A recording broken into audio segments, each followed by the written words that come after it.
KPBS On Demand is supported by UC San Diego's Art Power, presenting cellist Joshua Roman, performing from his album Immunity, alongside music by J.S. Bach and more. Sunday, June 22nd at UC San Diego's Epstein Family Amphitheater. Reserve your tickets at artpower.ucsd.edu.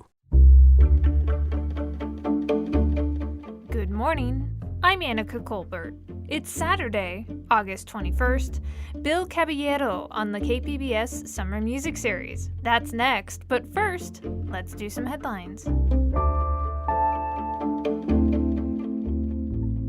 The Department of Homeland Security announced on Friday that the border will remain closed to all so-called non-essential travel for at least another month. In a tweet, the department said the extended restrictions are meant to minimize the spread of COVID-19. But Imperial Beach Mayor Serge Dedina says that reasoning is absurd. I think it'd be reasonable to say if you want to cross into the border, you have to be vaccinated like other countries do. So let's do that. Dedina says he worries the extended restrictions will become permanent, causing lasting and permanent economic damage to people and businesses on both sides of the border. Construction has started for San Diego's largest infrastructure project ever.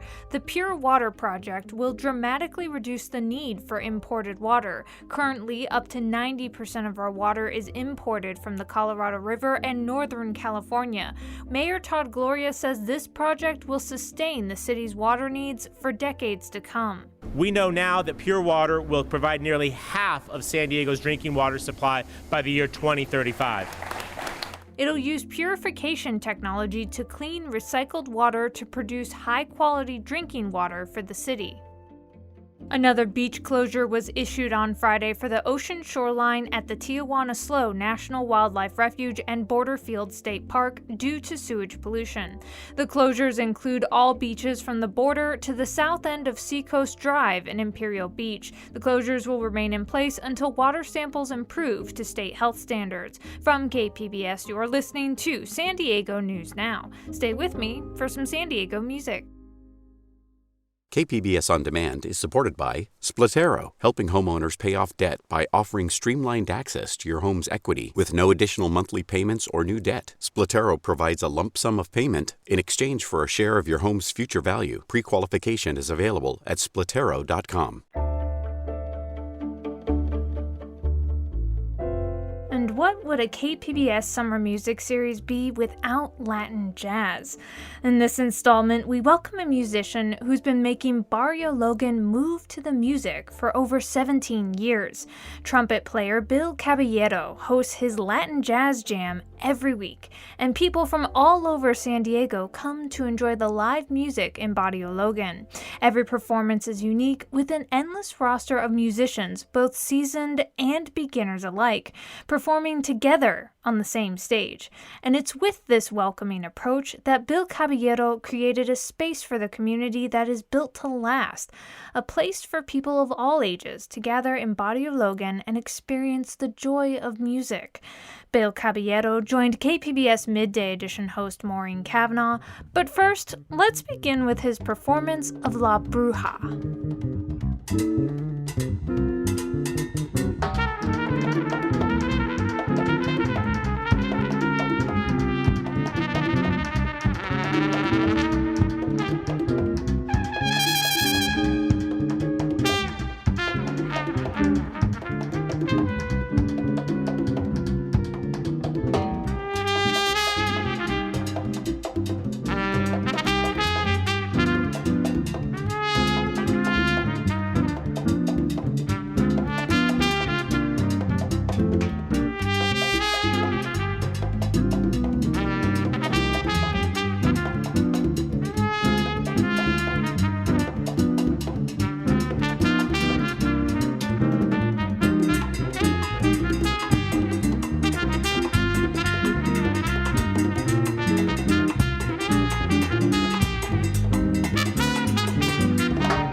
That was Bill Caballero with La Bruja, performed at Garage Mahal in Pacific Beach. Bill, welcome to the program.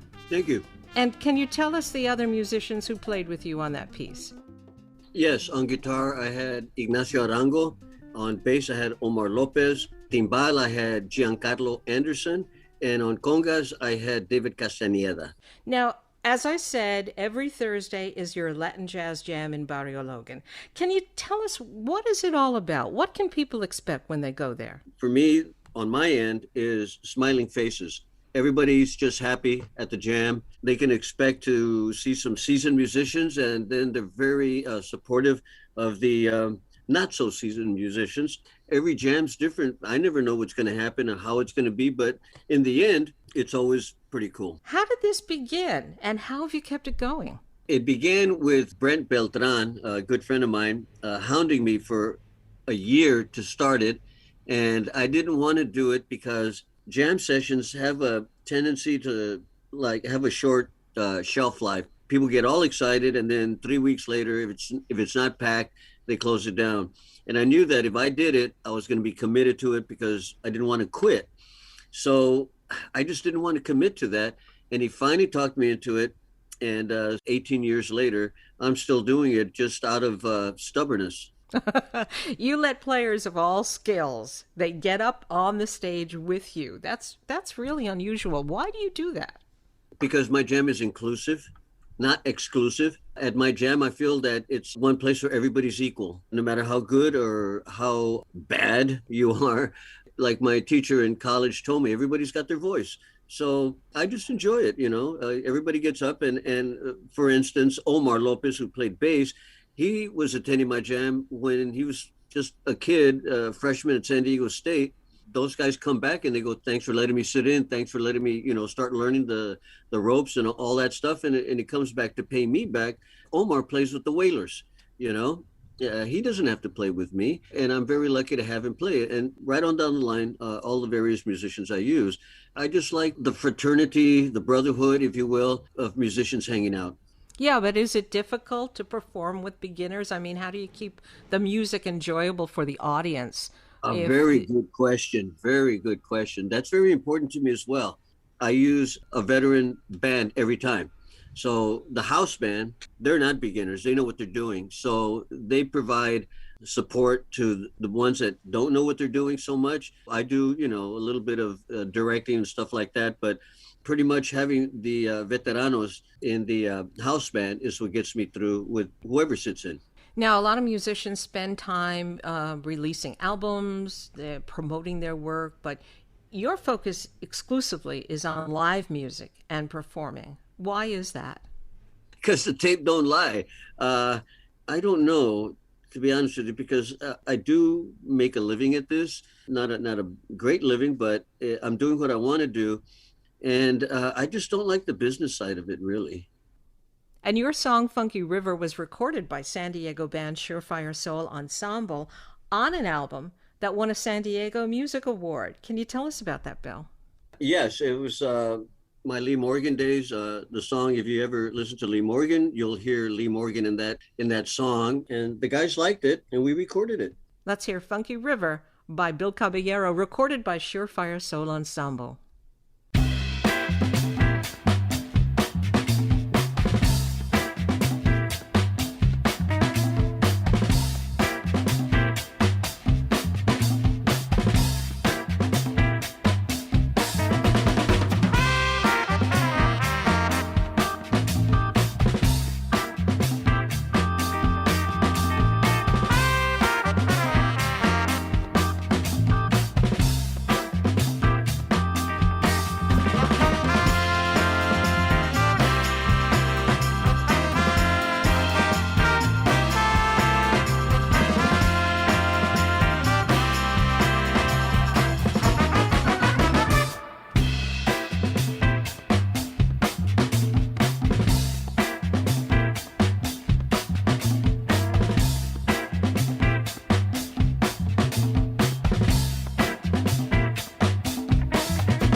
Well, your music certainly sounds great recorded.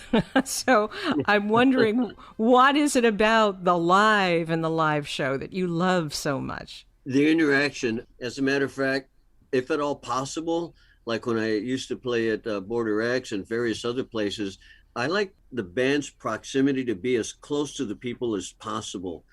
There's energy that goes back and forth when you do that. The band feels it, the people feel it, and it's a real turn on, you know. When you're recording and stuff like that, I really respect the people that record, because you're in an empty room and you're trying to recreate what you do live in an empty room. It's just very difficult, and I like playing off of the energy of the audience and being as close as possible to them as well. Now, you've been a session musician when big acts come through town. What are some of those memorable performances you've been a part of? Oh, Benny Holman, he had the contract for that stuff when I was in the union. So like we always provided horn sections for like the Temptations, the Stylistics, Natalie Cole, Martha Reeves and the Vandellas. It was always fun and to meet those guys and hang out with them a little bit and stuff like that. And you like, especially the Temptations, we did them, God, about 8 times. So after a while, they get real friendly with you and stuff like that. It's kind of cool. And you work with the San Diego Opera for the program Words and Songs, and that's where you bring together young musicians from different neighborhoods. And I would imagine that's really rewarding. What do you feel about the most rewarding part of that project? Oh, I love the Maniacos. Working with the kids, they really think I'm good, so that's that's a go. And they see that a professional musician is just a regular person. There's no airs or any pretentiousness put on. And I just get a kick out of the kids, and they're really good. Another thing I like about it is the diversity. Kids from Point Loma High School, kids from Hoover High School, black, white, Asian, brown. It's just all mixed together, and everybody's respectful of each other. I'm happy. Tell us about the song we're going to hear next, Wachiwata. Wachiwata is Cal Jader, I believe. It's like a standard with regard to Latin jazz, or I've kind of moved to my own word, homie jazz lately, mixing in oldies with Latin jazz, and that works real well. But Wachiwata is a pretty cool song, has some nice lines, and it only has one chord. So, God, anybody can play on that song. Wachiwata.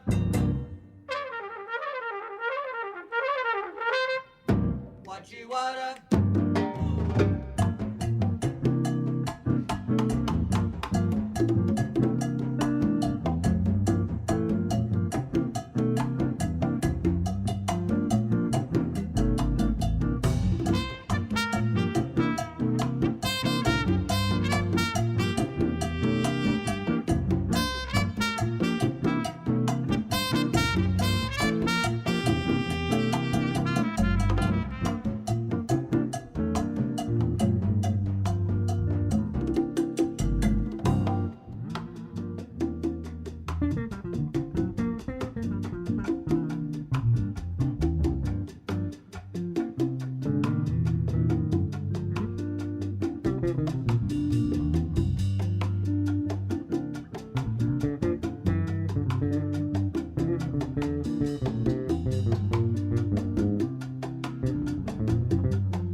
That was Wachiwata, performed by Bill Caballero at Garage Mahal Sessions in Pacific Beach.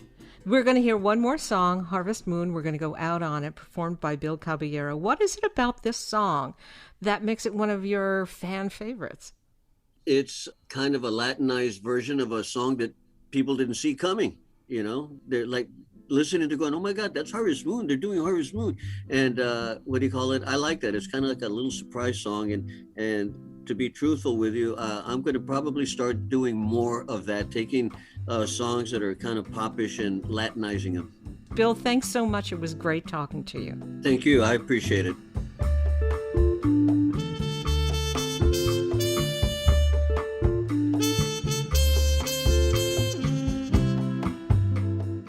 That was trumpet player Bill Caballero speaking with KPBS Midday Edition host Maureen Cavanaugh. Caballero will be making live music each week at his Latin Jazz Jam in Barrio Logan. This segment was produced by KPBS Summer Music Series producer Kurt Cohen. To hear more about Bill Caballero and see his music videos, go to kpbs.org/Summer Music Series. Thanks for joining us and have a wonderful weekend.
KPBS On Demand is supported by Splatero, helping homeowners pay off debt or for home improvements by offering streamlined access to your home's equity with no additional monthly payments or new debt. Splatero provides a lump sum payment in exchange for a share of your home's future value. Learn more at splatero.com.